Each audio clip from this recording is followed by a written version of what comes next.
शैतानों की रोमांचक कहानियां आपको इस चैनल पर सुनने को मिलती हैं। अगर आपको ऐसी ही वीडियोस देखना पसंद है तो हमारे इस चैनल को सब्सक्राइब करना ना भूलें। तो हेडफोन लगा लें, कमरे की लाइट्स ऑफ कर लें, क्योंकि ये वक्त हो रहा है डरने का।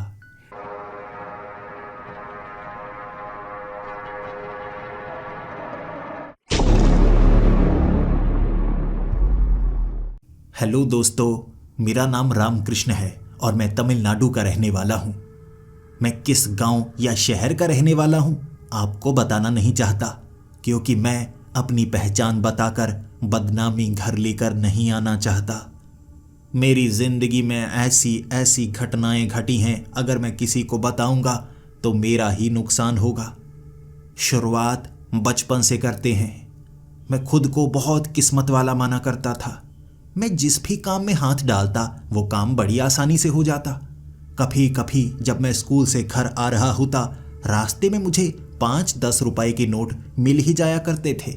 लेकिन जब मैं घर आता, मेरी माँ मेरी पिटाई किया करती थी कि तुम्हें 5-10 रुपए बड़ी आसानी से मिल जाते हैं, तुम चुरा कर लेकर आते हो। लेकिन मैंने जिंदगी में कभी चोरी नहीं की थी, ये मेरी किस्मत थी। और जब मैं एक पुजारी से मिला था, उसने मेरा हाथ देखा और कहा था, तुम्हारी किस्मत बहुत ज़्यादा तेज़ है, लेकिन ध्यान रखना, तुम्हारी किस्मत के साथ साथ तुम्हारी बदकिस्मती भी तुम्हारे साथ चलेगी। बस थोड़ा सा सतर्क रहना, उसके बाद कोई नुकसान नहीं होगा। तुम्हारी किस्मत तुम्हें बहुत अमीर बना सकती है, लेकिन याद रखना, तुम्हारी बदकिस्मती तुम्हें बहुत ज़्यादा गरीब भी बना सकती है। ऐसे मेरी माँ को मुझ पर भरोसा हुआ था कि रास्ते में गिरे हुए नोट मुझे क्यों मिलते हैं, मेरी किस्मत तेज़ है। और कई बार जब मैं गलियों से गुजरा करता था, मेरा ध्यान हमेशा नीचे रहता। या तो मैं सड़क को देख रहा होता या मैं नालियों को देख रहा होता। नाली में गिरे हुए कुछ सिक्के भी कभी कभी मिल जाया करते थे, और ऐसे ही मेरा बचपन निकला। सच कहूँ तो पैसों की कमी कभी नहीं हुई। हमेशा कुछ न कुछ रुपए मुझे कहीं ना कहीं पड़े मिल ही जाते थे। लेकिन जैसे जैसे समय बीतता गया, मुझे नहीं पता था कि कुछ रुपए गिरे हुए मुझे मिलते हैं, भविष्य में क्या मिलने वाला है। अपने दोस्तों के साथ मैं जंगल के खंडहरों में घूमने बहुत ज़्यादा जाया करता था।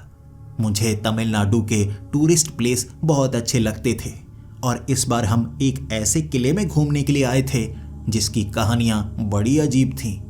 रात के वक्त यहाँ पर भूतों का कब्जा होता है, कहते हैं भूत यहाँ पर नाचते हैं।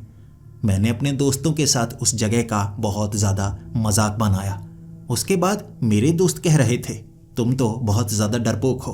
भले ही तुम किस्मत वाले हो, लेकिन अगर तुम 1 घंटे दिन के वक्त भी यहाँ पर बिताओगे ना, तुम्हारी सांसें रुक जाएंगी। मैं ये साबित करना चाहता था। वो महल में ज़्यादा लोग आने वाले नहीं थे। मेरे दोस्त वहाँ से जा चुके थे। जिद थी मेरी कि मैं 1 घंटे यहाँ पर बिताऊंगा, लेकिन मुझे पता क्या था कि यहाँ पर जो चीज़ मुझे मिलेगी वो मेरी जिंदगी बदल सकती है। वो खंडहर दीवारों पर चढ़ते चढ़ते अचानक थोड़ी थोड़ी बारिश होने लगी थी। अचानक मेरा पैर फिसला और मैं ज़मीन पर धड़ाम करके गिर गया। मिट्टी नीचे की तरफ धंसने लगी। ऐसा लगा जैसे मैं ज़मीन में समाने वाला हूँ। लेकिन तब महसूस हुआ, वो जो महल था ना, वहाँ अंडरग्राउंड कई कमरे बने थे, जिसकी एक छत ज़मीन में धंस गई। और वहाँ पर मैंने लकड़ी का एक बक्सा देखा। लकड़ी के बक्से के ऊपर अजीब सा निशान बना हुआ, और उस लकड़ी में एक सोने का सिक्का भी बिल्कुल साफ नज़र आ रहा। बक्सा साफ करके खोला मैंने तो उसमें लगभग 1000 सिक्के तो होंगे ही। आंखें फटी की फटी रह गईं। इधर उधर झांकने लगा मैं। अरे अरे, खजाना ही मिल गया। पहले तो सिर्फ सिक्के मिला करते थे, अब तो सीधा सीधा खजाना मिल गया। मेरी जिंदगी बदल गई। वाह वाह वाह वाह। लेकिन तभी मुझे पंडित जी की वो बात याद आ गई, किस्मत तुम्हारे साथ है, लेकिन बदकिस्मती भी तुम्हारे साथ साथ चलेगी, सतर्क रहना। उस समय मैं सफ़ेद शर्ट के साथ लुंगी पहने हुए था। सोच रहा था इतने बड़े बक्से को यहाँ से निकालूंगा कैसे, और सतर्क किससे रहना है? क्या मेरे दोस्त मुझसे सोने के सिक्के छीन सकते हैं?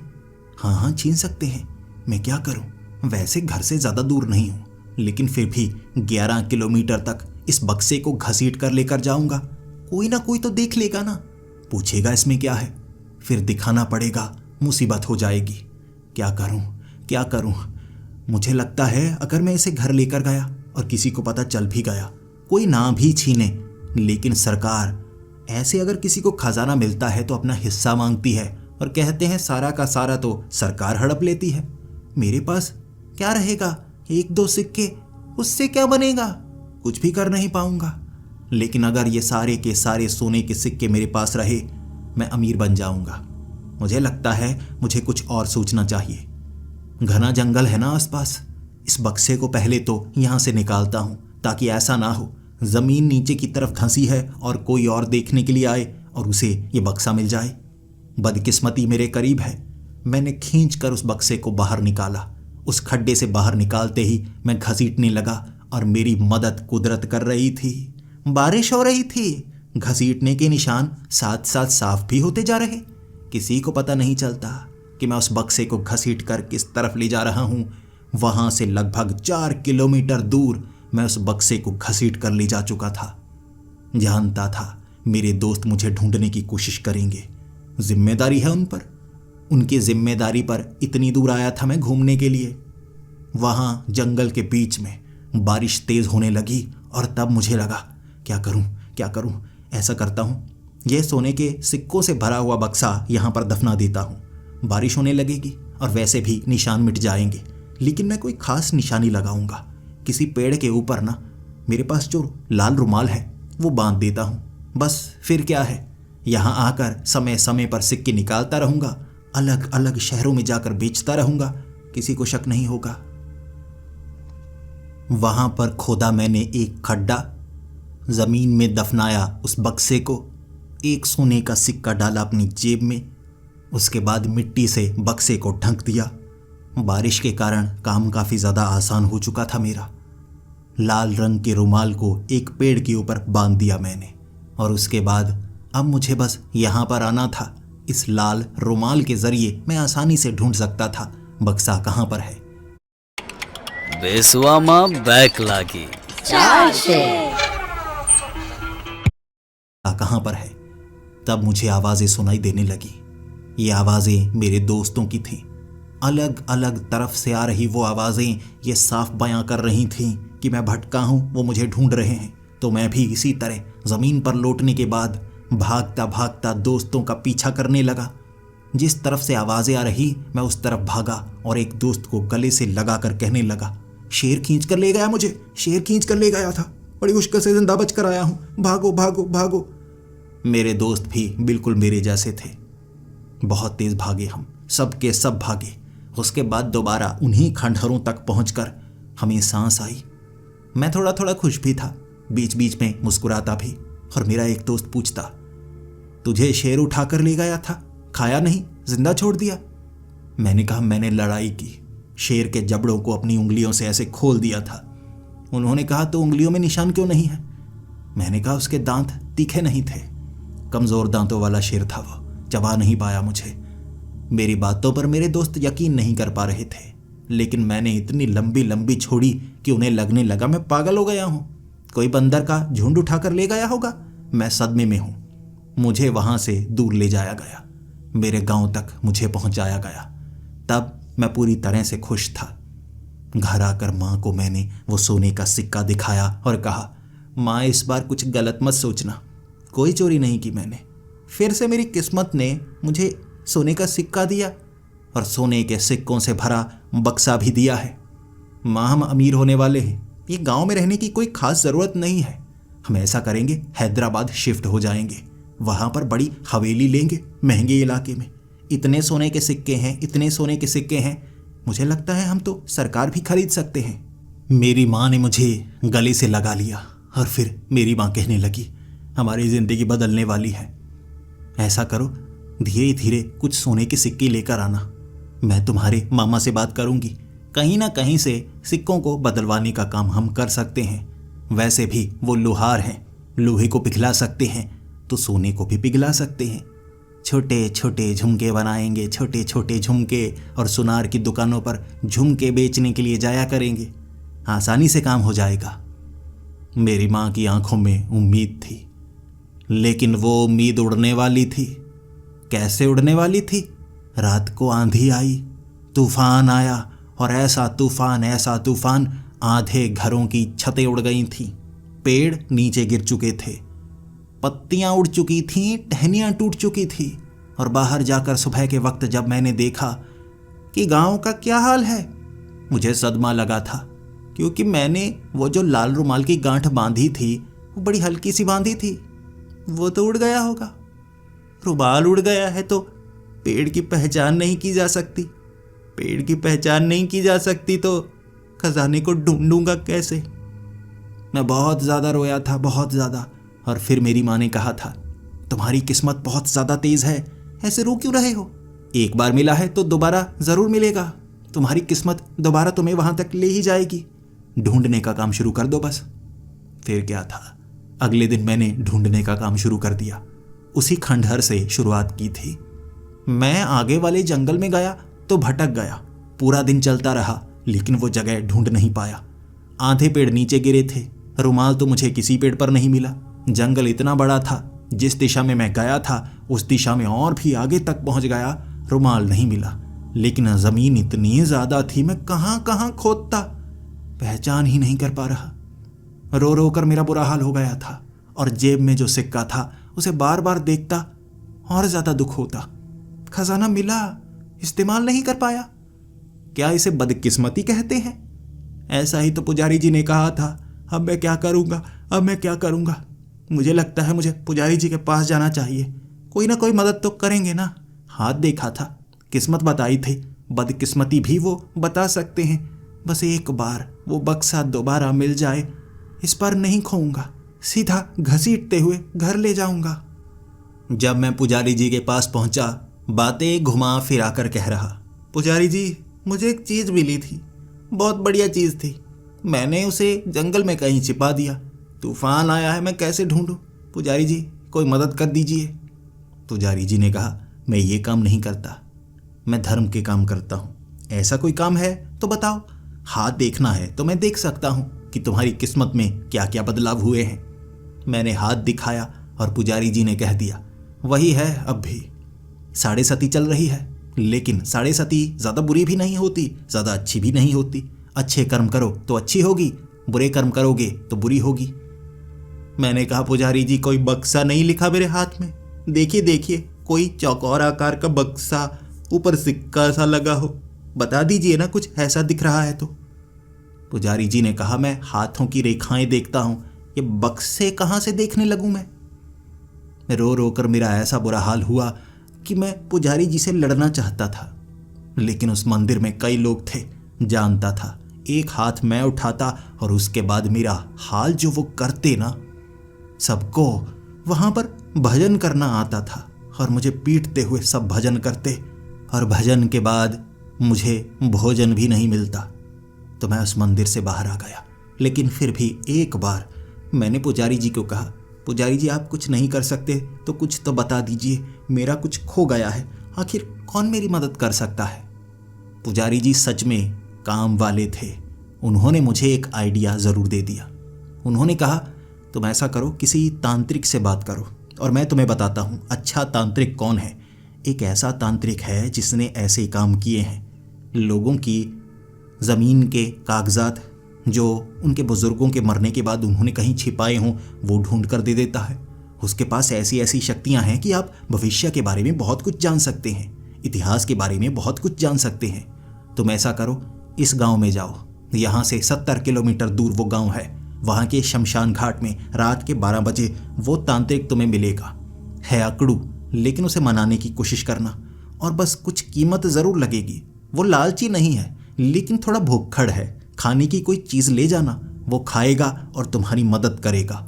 उसे मजबूर करना, ऐसी स्वादिष्ट चीज़ खिलाना ना, बाद में वो कहे और खिलाओ और तुम कहना मेरी मदद करो तो मैं और खिलाऊंगा। बस मजबूर होकर वो काम करता है।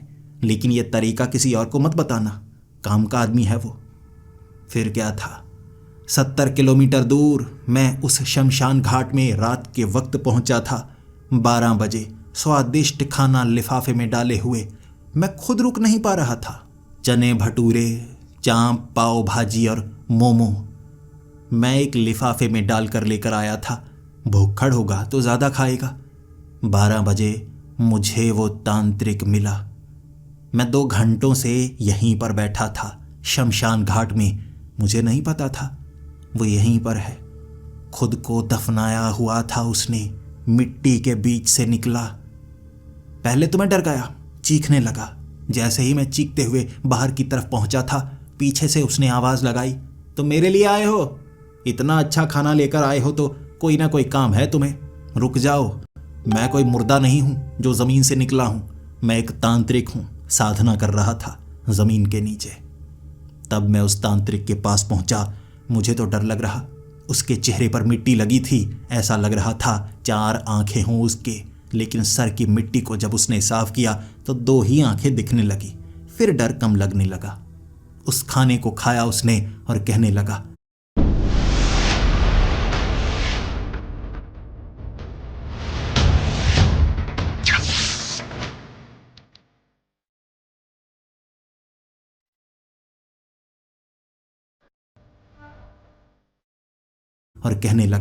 वाह, मैं खुद को रोक ही नहीं पाया।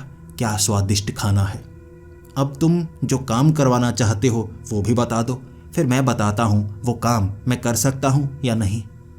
फिर मैं इधर उधर झांकते हुए, घबराते हुए सच बोलना चाहता था, लेकिन मैं सच बोल सकता हूँ या नहीं मुझे समझ में नहीं आ रहा था। उस तांत्रिक ने कह दिया, लालची नहीं हूँ। अगर कोई ऐसी चीज़ है जो काफ़ी ज़्यादा कीमती है, तुम डर रहे हो मैं तुमसे चुरा लूँगा, ऐसा नहीं है।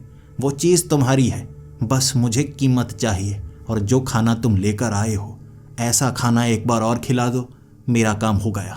फिर चाहे करोड़ों की चीज़ हो या अरबों की, मैं लालच नहीं करूँगा। वो चीज़ तुम्हारी, तरीका मेरा। मैं खुश हो गया। अरे वाह, काम आसान हो गया। मैंने उस तांत्रिक को कहा, सोने के सिक्कों से भरा हुआ बक्सा जो मुझे खंडहर से मिला है वो मेरा है, लेकिन मैंने जंगल में छिपाया, पेड़ पर बांध दिया लाल कपड़ा, और लाल कपड़ा उड़ गया। उसके बाद मुझे नहीं पता वो बक्सा कहाँ पर है।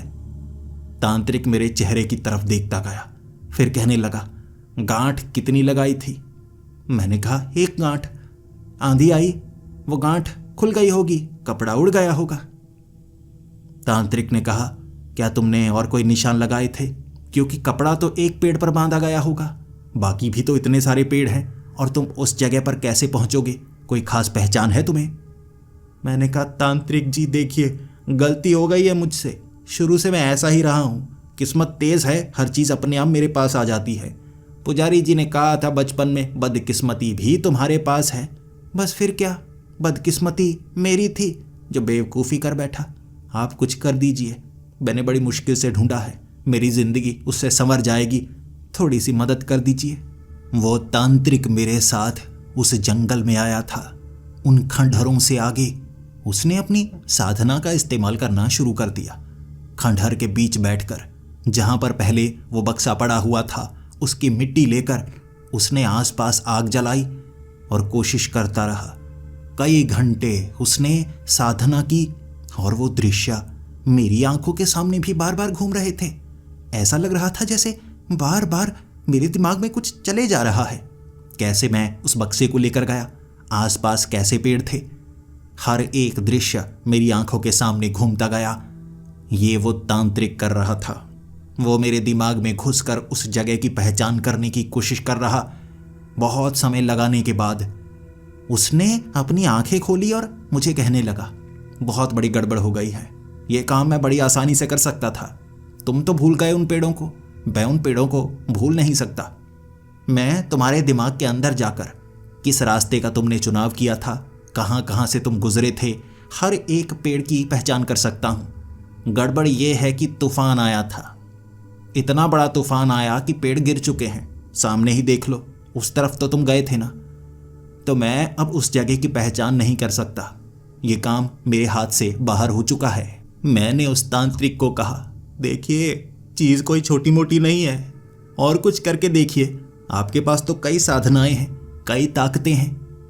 तब उसने अपने सर को खुजाया और कहने लगा, सोचना पड़ेगा, बहुत ज़्यादा सोचना पड़ेगा। वादा किया है इसीलिए निभा रहा हूँ। तुमने मेरा पेट भरा है और ये एक पुण्य का काम होता है। तुम अच्छे इंसान हो, इसीलिए तुम्हारी मदद करनी ही होगी। लेकिन मैं तुम्हारे दिमाग के अंदर जाकर छवि की पहचान नहीं कर सकता। मुझे लगता है दूसरा तरीका अपनाना होगा। जंगल की चुड़ैल जंगल में हर एक चीज़ की पहचान कर सकती है। वो चीज़ कहाँ छिपी है, किसी की अंगूठी, कोई गहना अगर ज़मीन के अंदर भी गड़ा है 100 फुट नीचे तक, वो ढूंढ सकती है। बस वो उस जंगल के साथ जुड़ी होनी चाहिए। इस जंगल के साथ जुड़ी हुई चुड़ैल को तुम्हें ढूंढना होगा। जंगल की वो चुड़ैल जो आसपास 20 किलोमीटर के एरिया के अंदर होनी चाहिए। वो बड़ी आसानी से तुम्हें तुम्हारा बक्सा दे सकती है, लेकिन उस चुड़ैल को ढूंढना एक मुश्किल वाला काम होगा। और नाम तो याद है ना, चुड़ैल।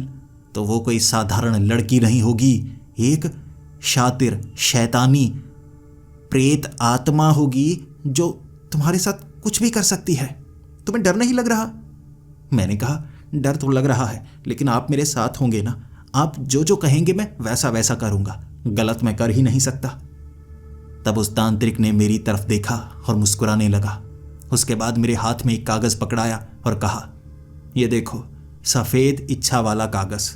यहाँ पर तुम ध्यान लगाओ, चुड़ैल चुड़ैल शब्द का इस्तेमाल करो। इस कागज़ के अंदर एक नक्शा बन जाएगा आसपास के इलाके का, और वो चुड़ैल तुम्हें कहाँ पर मिलेगी इसमें लाल रंग उभरने लगेगा। बस नक्शे के हिसाब से जंगल के उस हिस्से में जाओ, वहाँ पर तुम्हें जंगल की चुड़ैल मिलेगी। और जंगल की चुड़ैल तुम्हें मार भी सकती है, इसीलिए मैं तुम्हारी कलाई पर एक धागा बांध देता हूँ, जिससे वो चुड़ैल तुम्हें मार तो नहीं सकेगी, ना नुकसान पहुँचा सकेगी, कोशिश ज़रूर करेगी। और अगर वो सीधे तौर पर बात ना माने, मैं तुम्हें एक खास मंत्र बताता हूँ। उस मंत्र से वो जंगल की चुड़ैल तड़पने लगेगी, उस पर असर होगा, उसे दर्द होगा। फिर क्या, उसे ब्लैकमेल करना। अगर वो तुम्हारा काम ना करे, उसे दर्द देते रहना। जानता हूँ मुश्किल काम है, तुम्हारे जैसा अच्छा इंसान किसी को दर्द नहीं दे सकता। मैंने कहा, दे सकता हूँ, दे सकता हूँ, 1000 सिक्के हैं सोने के, मैं कुछ भी कर सकता हूँ। तब उस तांत्रिक ने कहा था, ये काम तुम्हें अकेले करना होगा, मैं इतनी दूर नहीं जाने वाला। मैं कोई पागल नहीं हूँ जिसे सोने के सिक्के चाहिए। तुम्हें सोने के सिक्के चाहिए तो काम करो, ढूंढो उस चुड़ैल को। जंगल की चुड़ैल उभर आएगी इस सफ़ेद रंग के पन्ने के ऊपर। पहुँचो वहाँ, करो बात, उसे अपने वश में करो। मंत्र मैं सिखा रहा हूँ। वो तांत्रिक ने मुझे मंत्र सिखाए और उसके बाद वहाँ से चला गया। चलने लगा मैं जंगल के अंदर। लाल निशान नक्शे की तरह उभरने लगा था, बिल्कुल साफ। किस दिशा में जाना है, कितना समय चलना है, हर एक चीज़ मेरी आंखों के सामने घूमने लगी थी। समय लगा, लेकिन रात के अंधेरे में मैं उस जगह पर पहुंच गया जहां वो चुड़ैल का चेहरा उभर उभर कर बाहर की तरफ आ रहा था। जानता था यहाँ पर वो चुड़ैल है, और उस तांत्रिक ने भी कहा था, हर चुड़ैल अलग होती है और जंगल की चुड़ैल किसी औरत की प्रेत आत्मा ही होती है, लेकिन वो कितनी खतरनाक होगी ये कोई जान नहीं सकता। उसका स्वभाव कैसा होगा कोई सोच नहीं सकता। हो सकता है एक क्षण में काट कर मारने को करे, हो सकता है तड़पाए, हो सकता है मानसिक रूप से ऐसे दुख दे कि इंसान मरने को मजबूर हो जाए। चुड़ैल ताकतवर होती हैं, तुम्हें बस ये काला धागा बचाए रखेगा। उस पेड़ के आसपास घूमना शुरू कर दिया मैंने। मैं नहीं चाहता था कि पीठ पीछे से वो वार करे, इसीलिए बचता बचता ढूंढने की कोशिश कुछ समय बाद निराशा में बदलने लगी। ना कोई आवाज़, ना कुछ और। मैं उस निशान से थोड़ा दूर निकल आया था। दोबारा उस निशान के पास पहुंचा, बड़े से बरगद के पेड़ के पास पहुंचा। अब मैं बरगद के पेड़ के नीचे जैसे ही पहुंचा, मुझे पायल की आवाज़ सुनाई दी। पहले पायल की आवाज़, फिर घुंघरू की आवाज़, फिर सांसों की आवाज़। कोई बेहद करीब था, मेरे कान के पास था। तब मुझे लगा ये चुड़ैल होगी, ये चुड़ैल होगी। मैं पीछे मुड़ना चाहता था, तब पीछे से आवाज आई, पीछे मत मुड़ना, मैं तुम्हारे करीब ही हूं। मैंने बिना पीछे मुड़े कहा, देखो मैं तुम्हें नुकसान नहीं पहुंचाना चाहता, तुम भी मुझे नुकसान मत पहुंचाओ। उसने कहा, बात करनी है तो तुम्हें पेड़ पर चढ़ना होगा। ये पेड़ मेरा निवास स्थान है। जो मुझसे बात करना चाहता है उसे पेड़ पर चढ़ना पड़ता है। तुम बार बार किसी को ढूंढते हुए इधर उधर घूमे जा रहे हो। आपने भारत कनेक्ट का नाम सुना है? भारत कनेक्ट? घूमे जा रहे हो, समझ गई, मुझे ढूंढते हुए आए हो सकता है तुम्हें मुझसे कोई काम हो, लेकिन अगर मुझसे कोई काम है तो तुम्हें पेड़ पर चढ़ना होगा। मैंने कहा, ठीक है, एक तरफ से चढ़ता हूं। लेकिन जैसे ही मैंने उस पेड़ पर चढ़ना शुरू किया, उसकी थोड़ी सी आवाज जैसे बदल गई। पहले तो वो बहुत ज्यादा गुस्से में थी, अब जैसे प्यार में नीचे खड़ी पीठ पीछे बोलने लगी थी। किस कलर का चड्डी पहना है, बता दो ना। जैसे ही उसने ये कहा, मैंने छलांग लगाई, मैं नीचे उतर आया। सफेद शर्ट पहनता था मैं, नीचे लुंगी पहनता था। उसकी नजरें किस तरफ जा रही हैं, बड़ा गुस्सा आया मुझे। मैं इधर उधर झांकने लगा, वो नजर नहीं आई। तब पेड़ के ऊपर से आवाज आई, मुझे ढूंढ रहे हो, मुझसे बात करना चाहते हो तो पेड़ पर चढ़ जाओ। मैंने कहा, पेड़ पर तो मैं चढ़ जाऊंगा, लेकिन तुम भी ऊपर जाओ। देखो, तुम लड़की हो, मैं लड़का हूं, इस तरह इधर उधर की बातें मत करो। मैं तुमसे कोई खास बात करना चाहता हूं, मुझे लगता है तुम मजाक कर रही हो। उसने कोई जवाब नहीं दिया, बस फिर से कहा, मुझसे बात करना चाहते हो तो पेड़ पर चढ़ जाओ। बिना पेड़ पर चढ़े हुए मैं तुमसे बात नहीं करूंगी, ना जवाब दूंगी। अगर पेड़ पर नहीं चढ़े तो यहां से चले जाओ, ज्यादा समय नहीं है। मैंने अपनी हिम्मत को बांधा और सोचा, चुड़ैल है, भयानक है, मुझे डरा भी सकती है, मार भी सकती है, यकीनन मेरी परीक्षा ले रही होगी। फिर से मैं एक डाली पर चढ़ने लगा और फिर से उसने पीछे से बोलना शुरू कर दिया, आज चड्डी नहीं पहने हो ना, सब पता चल रहा है। मैंने डाली के ऊपर से छलांग लगा दी। हे बेशर्म, देखो देख, ध्यान किधर जा रहा है। उसने फिर से कुछ नहीं कहा। मुझे अपनी गलती का एहसास हुआ। कपड़े सही तरीके से पहन कर आने चाहिए थे, और जो पहनना चाहिए था वो तो मैं भूल ही गया। इसे कैसे पता चल गया? खुद पर भी गुस्सा आ रहा था, उस पर भी गुस्सा आ रहा था, लेकिन समय नहीं था वापस जाने का। मुझे यहाँ पर पेड़ के ऊपर चढ़कर इससे बात तो करनी ही होगी, मुझे इससे काम है। मैं पेड़ पर चढ़ गया। पीछे से वो आवाजें लगाती रही, कैसी चुड़ैल थी, हर बार बस चड्डी की ही बात कर रही थी। कौन से कलर की चड्डी पहनी हो, आज चड्डी नहीं पहने हो ना, ऐसी बातें करती जा रही थी। और मैं पेड़ पर चढ़ गया, एक डाली पर। मैंने टांगों को घुमाया। अब मेरी चड्डी का रंग, या मैंने चड्डी पहनी है या नहीं पहनी, वो देखा नहीं जा सकता था।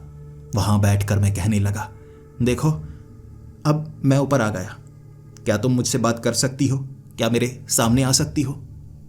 जैसे ही वो मेरे सामने आई, अजीब सी औरत थी।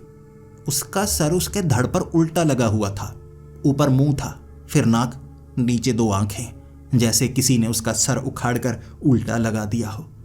ऐसे मेरे सामने थी और बाल ऊपर की तरफ उड़ रहे। उसके हाथ उल्टे थे, उसके पैर उल्टे थे, वो पूरी की पूरी उल्टी पुल्टी ही थी, लेकिन खौफनाक थी। उसके बाद वो मुझसे बात करने भी लगी। यहां पर मुझे ढूंढते हुए आए हो, मैं एक चुड़ैल हूं, ये तुम्हें पहले से ही पता है। थोड़ी सी शर्म आ रही है तुम्हें, इसका मतलब तुम एक अच्छे इंसान हो। अगर कोई ठरकी या बेगैरत होता तो खुश होता, लेकिन तुम शर्माए, इसका मतलब तुम अच्छे इंसान हो। फिर मैंने उससे सीधा सीधा बात की, देखो तुम एक चुड़ैल हो, बहुत ताकतवर भी हो।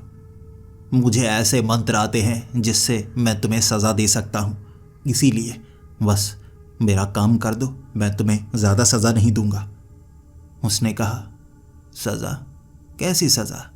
चड्डी नहीं पहन कर आए हो ना, इसीलिए सज़ा देना चाहते हो ना? मुझे बहुत गुस्सा आ रहा था। पहले जो डर था वो खत्म होने का नाम ले चुका था, बार बार चड्डी की बात क्यों किया जा रही है? मुझे गुस्सा आया। फिर मैं कहने लगा, लगता है उन मंत्रों से तुम्हें सजा देनी होगी। मैंने वो मंत्र पढ़ने शुरू किए और फिर समझ में आया आधे मंत्र तो मैं भूल चुका हूं। एक बार सुने और मुझे लगा था मैं समझ गया। मंत्र काफी कड़े और सख्त थे, वो शब्द मैं भूल गया। फिर वो चुड़ैल बिल्कुल मेरे करीब थी। मैंने हंसते हुए कहा, मजाक कर रहा था, चड्डी नहीं पहनी मैंने। और उसने कहा, सब पता चल रहा है। मुझे घबराहट होने लगी। फिर मैंने हाथ जोड़े। मैंने कहा, देखिए, मैं यहाँ शिकार होने के लिए नहीं आया हूँ। मुझे बस आपसे छोटा सा काम है। मेरा एक खजाना है जो मैंने गलती से ज़मीन में गाड़ दिया था। आप एक जंगल की चुड़ैल हैं, आपके पास वो ताकत है। मैं आपका कोई काम कर सकता हूँ, आप मेरा काम कर दीजिए, दोनों का फ़ायदा होगा। आपको मुक्ति चाहिए ना, मैं आपको मुक्ति दिला सकता हूँ।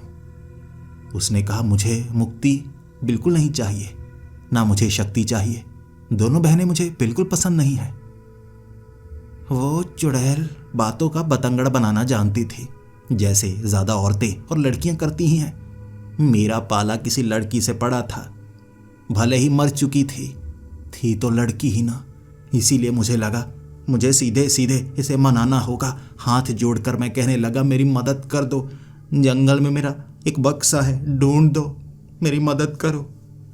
उसने कहा, ऐसे सीधे सीधे कहो ना, सिर्फ तुम्हारी मदद करनी है, मैं कर दूंगी, लेकिन मेरी एक मजबूरी है। मैं इस पेड़ के साथ बंध चुकी हूँ, एक श्राप की तरह। तुम्हें मुझे आज़ाद करना होगा, उसके बाद मैं पेड़ से दूर जा सकूंगी। अब तुम्हारा वो जो खजाना है, वो जो बक्सा है, अगर तो पेड़ के नीचे है फिर तो मैं निकाल सकती हूँ, लेकिन अगर इससे 10 फुट की दूरी पर है फिर मैं ढूंढ नहीं सकती। पेड़ से आज़ाद हो गई तो 20 किलोमीटर की दूरी तक बड़ी आसानी से मैं ढूंढ कर तुम्हें दे सकती हूँ कि वो खजाना कहाँ पर है। तुम्हें कबूल है? मैंने कहा, कबूल है। उसने कहा, 3 बार कहो। मैंने कहा, मैं शादी नहीं करने आया हूँ, मैं बस ये कह रहा हूँ, मुझे बात मंजूर है। उसने कहा, तो तुम्हें इस पेड़ को काटना होगा जिससे मैं आज़ाद हो पाऊँ। तब मैं इधर उधर झांकने लगा, कुल्हाड़ी लेकर आनी होगी। उसने मुझे बालों से पकड़ा और हवा में लटका दिया।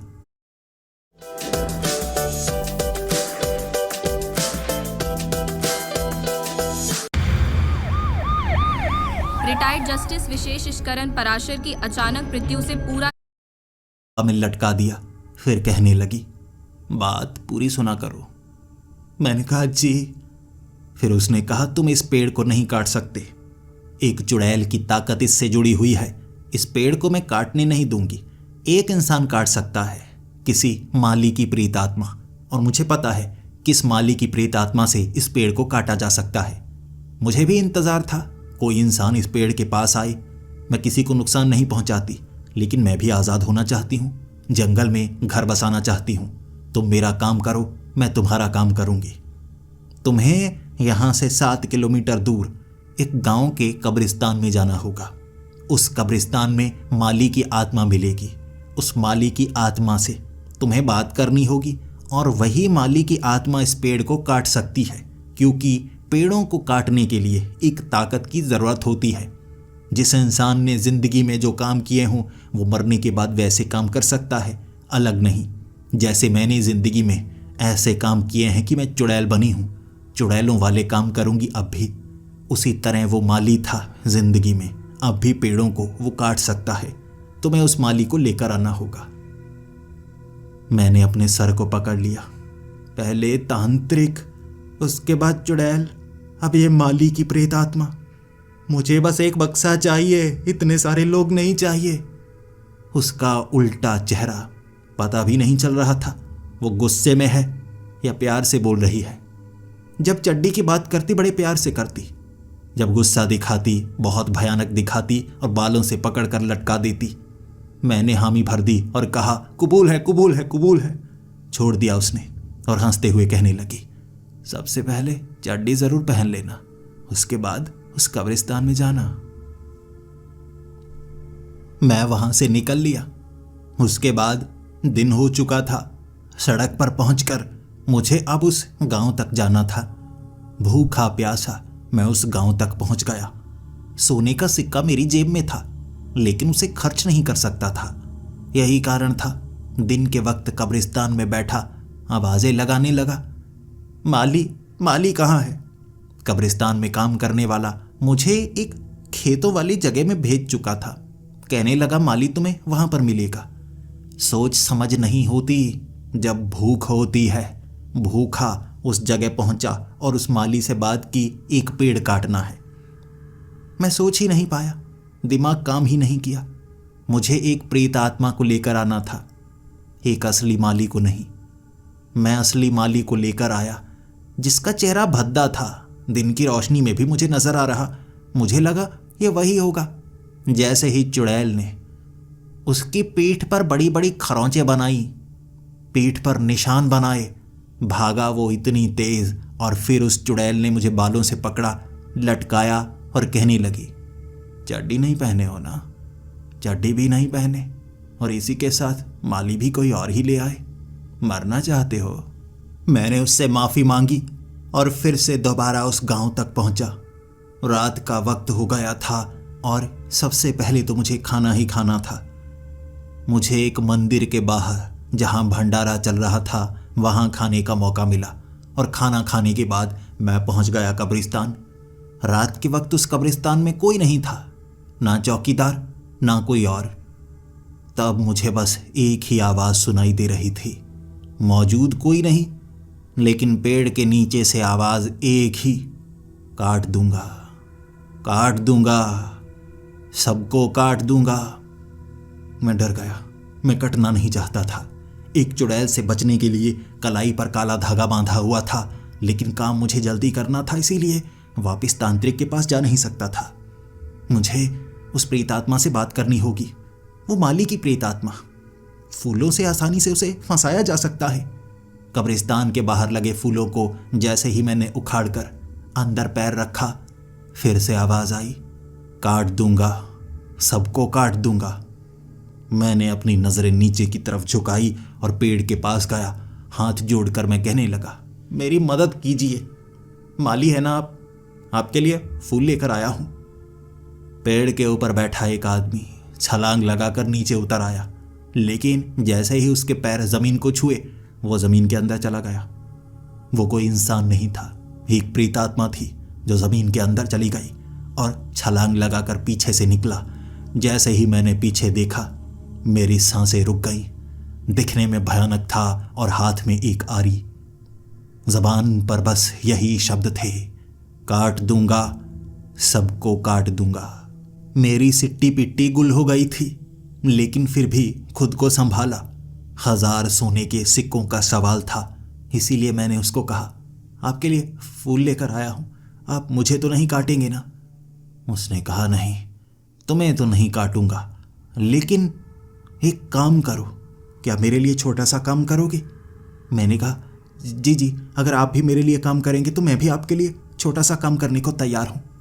उसने कहा, थोड़ा सा खड्डा खोदो ज़मीन में। मैंने थोड़ा सा खड्डा खोदा। फिर उसने कहा, अपने पैर खड्डे में रखो। मैंने पैर खड्डे में रख दिए। फिर उसने कहा, पैरों के ऊपर थोड़ी सी मिट्टी डालो। मैं मिट्टी डाल ही रहा था। उसकी आंखें लाल हो चुकी थी।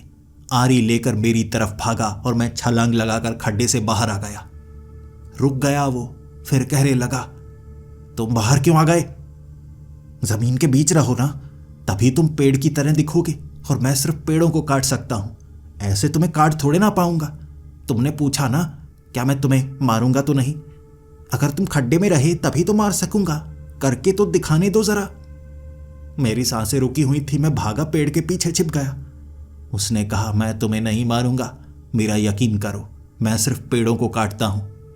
मैंने कहा, मैं खड्डे में था तो मुझे पेड़ समझ लिया, ऐसे बाहर निकाला हुआ पेड़ समझकर काट दिया तो मैं क्या करूंगा? उसने कहा, नहीं काटूंगा, माली हूं, इंसान को नहीं मारता। इंसान जमीन के ऊपर होते हैं, पेड़ों की जड़ें होती हैं, पेड़ मत बनना। मैंने कहा, नहीं। फिर उसने कहा, किस काम के लिए आए हो?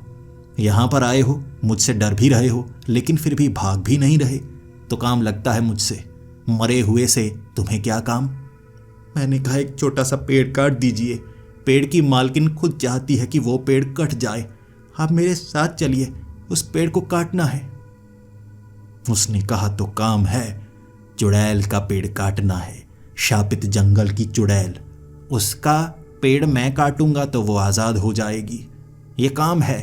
तुम्हें कोई खास काम होगा, लेकिन मेरा भी काम करना होगा। तुम मेरा काम करो, मैं तुम्हारा काम करूंगा।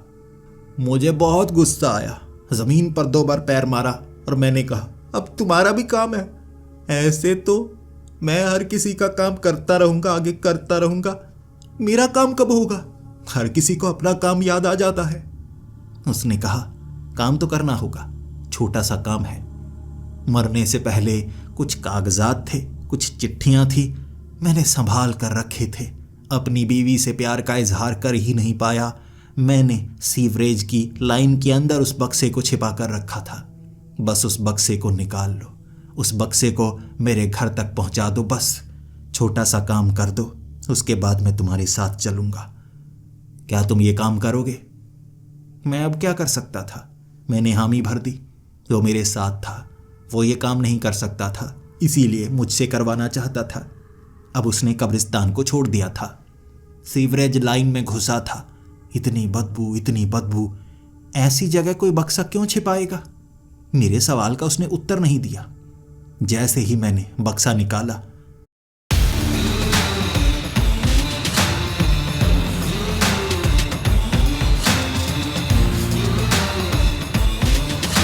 MRF Zapper C1, now for motorcycles. C1 to believe it. बक्सा निकाला। इतना गंदा बक्सा जिसे धोने में आधा घंटा लग गया। फिर उसके अंदर कई चिट्ठियां, कई कागज। उसने कहा, मेरी बीवी को देकर आना, कुछ कहना मत, दरवाज़ा खटखटाना, दरवाजे के आगे वो बक्सा रख देना, फिर भागकर वापस आ जाना। बस इतना काम है। देख लेना मेरी बीवी उसे उठा ज़रूर ले। मैंने वैसा किया। एक घर के आगे दरवाज़ा खटखटाकर बक्सा रख दिया। एक औरत निकली, बक्से को देखकर रोने लगी, फिर घर के अंदर चली गई। वो माली भी रोने लगा था, जिसके बाद जंगल में मेरे साथ चलने लगा। वो चलकर सफ़र तय कर सकता था और मुझे इतनी दूर चलकर जाना था, चुड़ैल के उस पेड़ तक। वो मेरे साथ चलता गया। मुझे लगा मजबूर होगा, बेचारा अपनी बीवी को अलविदा तक ना कह पाया। मैंने उसको कहा, तुम ये चिट्ठियां मरने से पहले दे सकते थे। प्यार का इजहार हमें पहले ही कर देना चाहिए, छिपाकर कुछ नहीं रखना चाहिए। उसने कहा, इन चिट्ठियों में प्यार का इजहार नहीं था।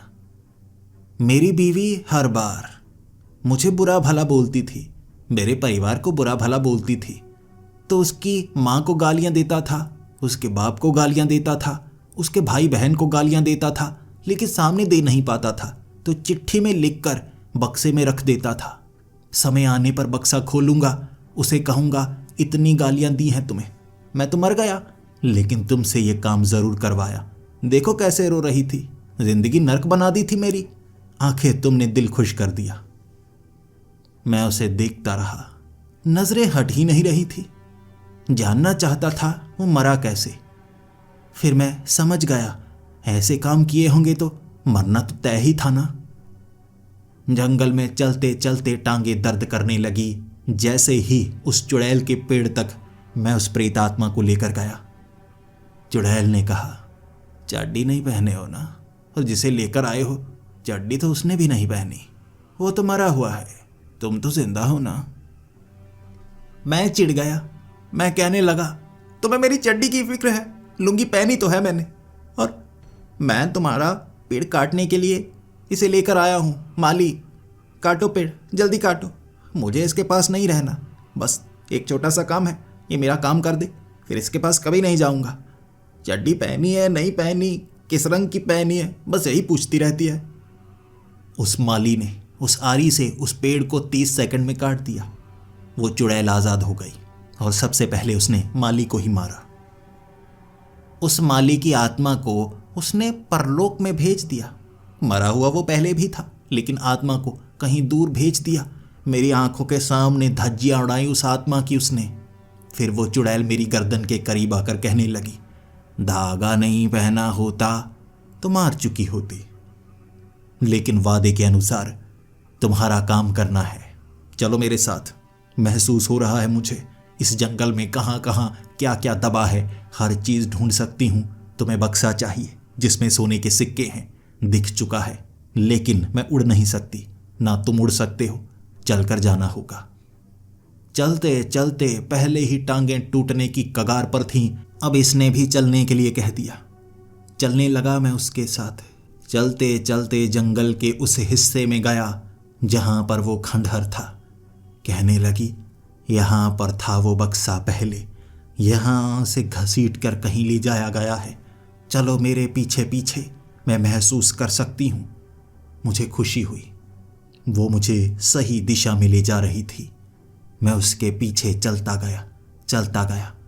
फिर वो ऐसी जगह लेकर गई जहां मिट्टी खोदने के लिए कहा उसने।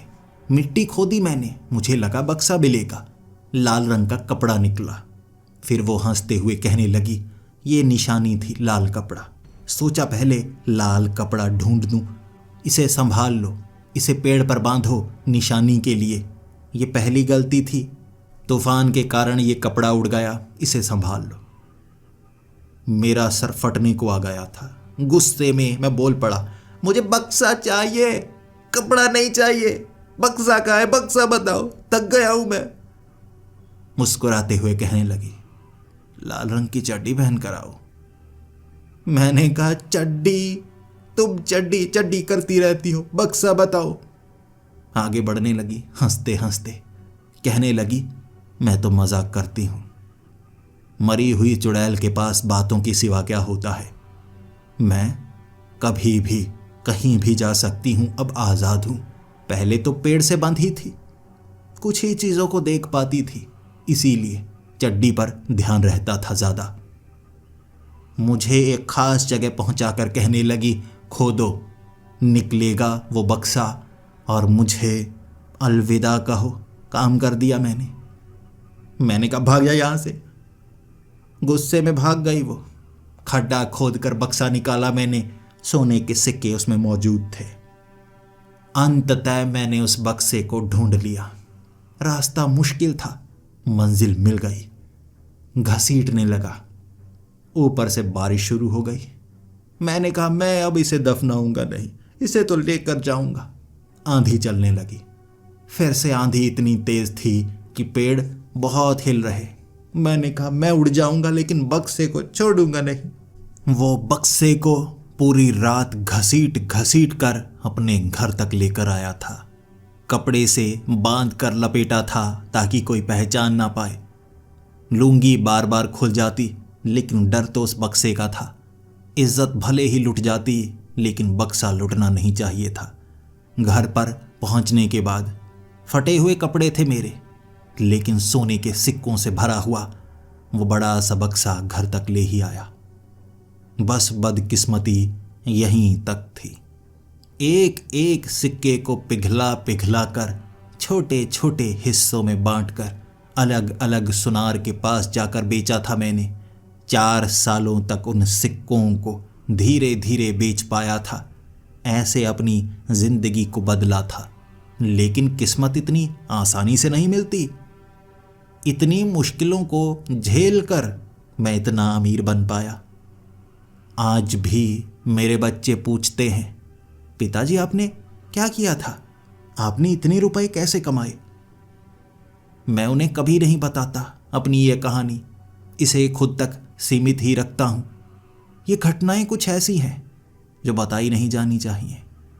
इन घटनाओं को खुफिया ही रखना ज़्यादा अच्छा है। नहीं तो क्या बताऊंगा अपने बच्चों को।